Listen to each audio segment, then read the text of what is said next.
Mic check, mic check. We should be good. What's going on, guys? Good morning. Happy Tuesday. Got a chill session today. No news, day before CPI, so we're going to take it easy today, but still going to study price action and get better. So, what's going on, Victor? Good morning. ES enthusiast, Den. How y'all doing? All right, let's go ahead and jump into it. So starting off on the daily chart here on the Nasdaq, if you kept up with the weekly forecast, I said if we close past this down close candle on the Nasdaq that I would be bearish. We did that here, close past mean threshold, and we did the exact opposite of what I wanted to see, which was this move here.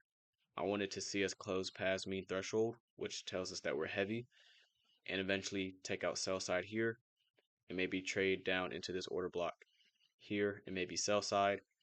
But this last down close candle, we traded all the way through that, failed to take out this low, and we completely repriced up and closed in this entire range as a down close candle.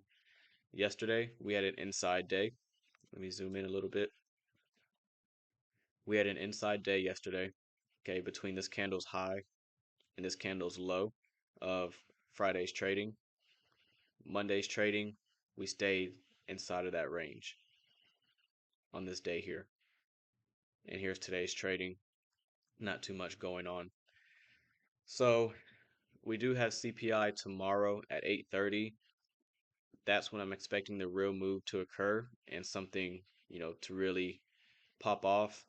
So instead of trading and pushing the button, we're just going to talk over price action, study, so that way we don't waste a day to get better. Let's drop down to an hourly chart here. So right away, I see buy side liquidity above this high here. Just failed to take that out. So that's something I'm watching. Consolidation. This is why I didn't trade Monday. I mean, we literally been going sideways, and today's trading still haven't quite yet broke out of this range. So I don't see anything high probability in here. Nothing in here says high probability, go take a trade with live funds. To me, this just says sit back, study price, and wait for cleaner days. All right, so let's go to the 1 minute chart on Nasdaq.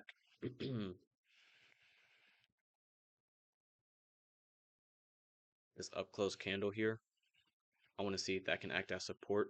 Okay, I'm treating that as a bullish breaker. Highest up close candle in between these two lows here.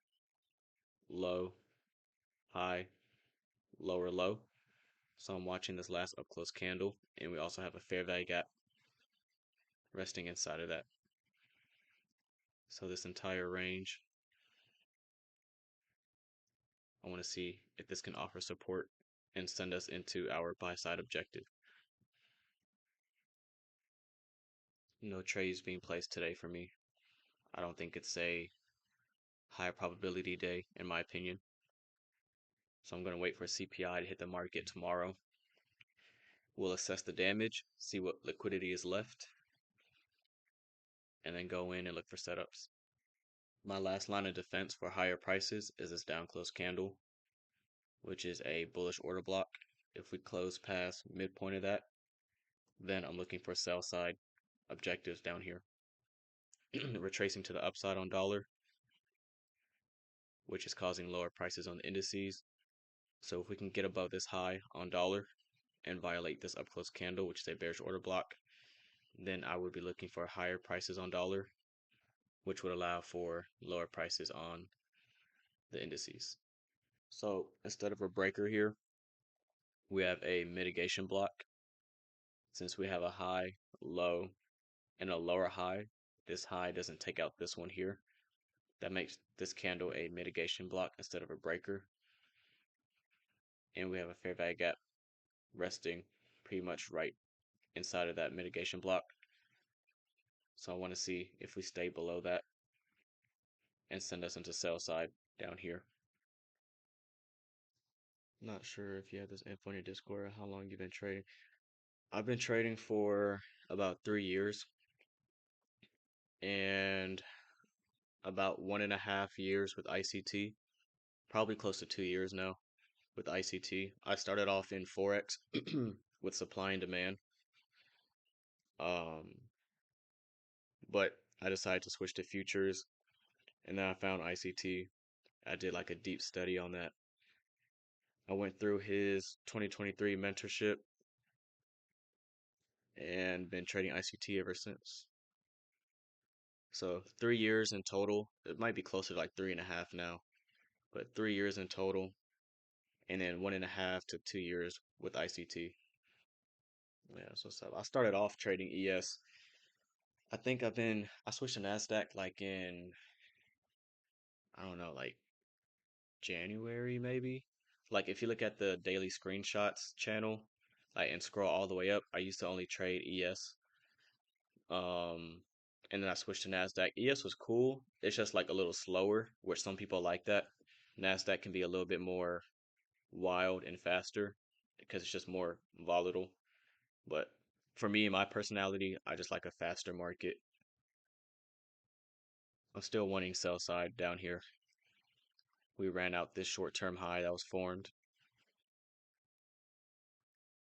And this is something that I pay attention to that not a lot of people look at.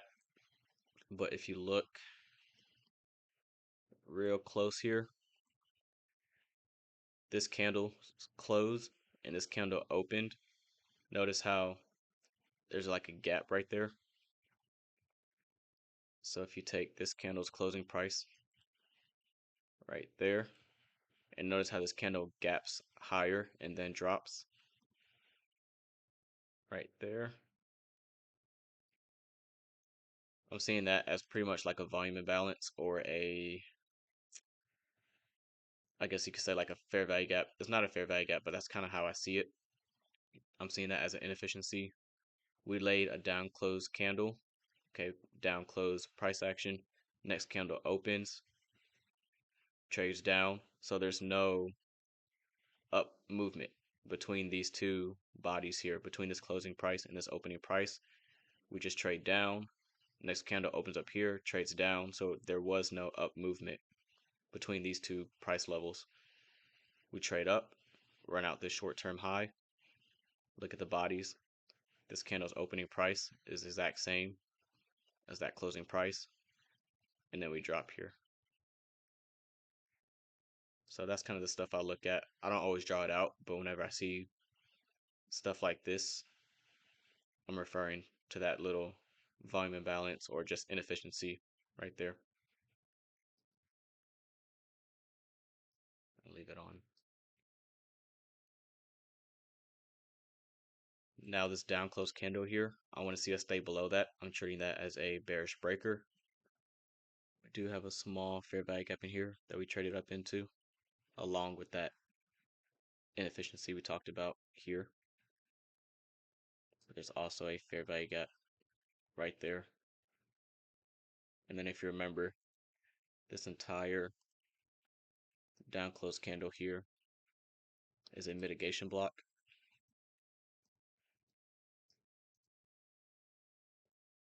Mean threshold of the mitigation block, midpoint of that entire range. Notice the bodies there. That's pretty neat. I like seeing stuff like that. All right, I want to see speed underneath this low here. I don't want to see a stall or take out this low then start to retrace. I want us to just blast through this and quickly get these traders here. Just like that. Perfect.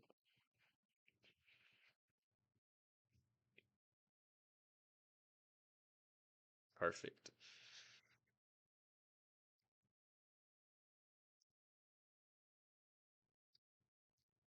So working that mitigation block we talked about after this breaker, bullish breaker failed to act as support. We outlined this mitigation block, had this fair value gap and this inefficiency inside of that mitigation block, worked it here, that small little gap we talked about, resistance, bodies failing to close past that level, small little fair value gap as well up in here inside of this mitigation block.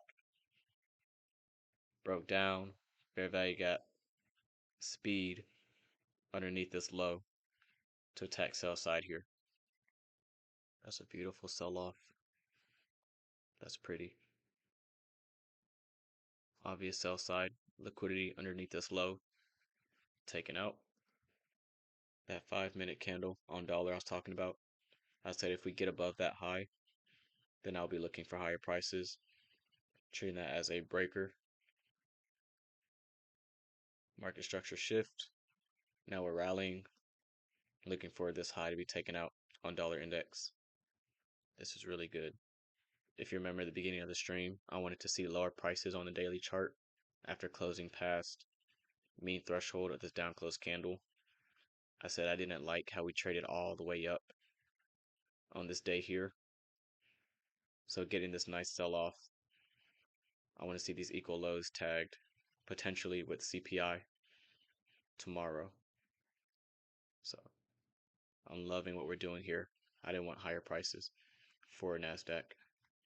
Obviously not going to chase this thing. I mean, I'm not trading today anyway, but I wouldn't chase this even if I was. It could retrace, it could reverse, or continue to drop 100 handles. It doesn't make me any different. Does anybody have any questions before we get off of this? Questions, comments? Y'all good? We still have about 20 minutes till 11 o'clock, so I can stay on if we have to. It's up to y'all.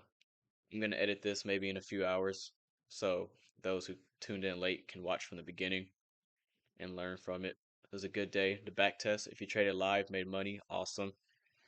It's a good day to gain experience for sure. Love it. But so I'm gonna go ahead and get off of this. I'll see you guys tomorrow. We do have CPI heavy hitter tomorrow on Wednesday, same time, 9:30. All right, I will be trading live, and so that'll be fun. If you're not gonna be there, I'll see you later this week in the stream. Peace.